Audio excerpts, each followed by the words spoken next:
Americans support the death penalty, 63% in the last Gallup poll. If you ask people in Canada, Great Britain, Sweden, it's about 63% in all of those countries for the death penalty. And yet, those countries for decades have learned that they can do without the death penalty. 100% of the death sentences that are imposed in this country are imposed by counties with only 40% of the population. They're not paying for it. They're foisting the cost off onto the rest of the county, the rest of the state, and the rest of the United States.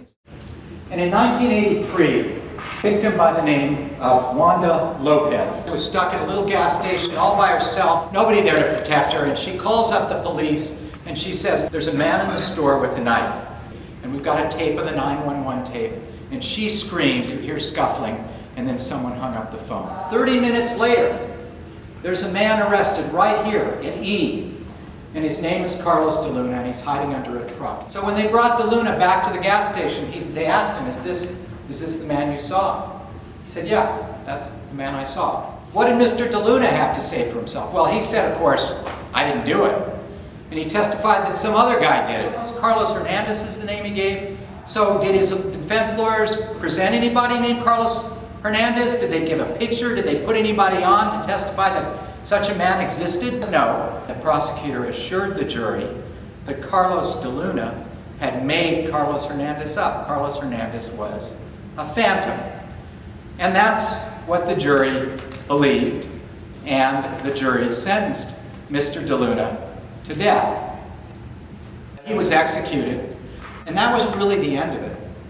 This was a case where everybody was sure they got the right man. In 2000 and 2002, I came out with a big study, found out that in capital cases in the United States, 68% of every capital sentence imposed in this country had serious reliability-destroying error in it. So we thought, let's look around a little bit and see if we can find a case we could look into to see whether it's true. So then we started to say, where do you see errors in capital cases? Well, you see them in eyewitness identification cases, because people make mistakes. One day, looking to see whether Carlos Hernandez existed. Two witnesses. The second one turned out to be the stepmother of the niece of Carlos Hernandez, and she had heard him confess. It turned out that Carlos Hernandez was proud of the fact that he had killed Wanda Lopez and gotten away with it.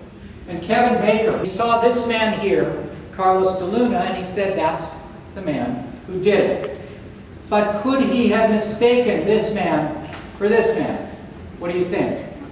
Could he have mistaken this man for this man and made a mistake and identified one for the other? We finally tracked down Kevin Baker in a little tiny town in Michigan. He said, I've been waiting for you. And we asked him, well, how certain were you of that identification? And he said, 50-50.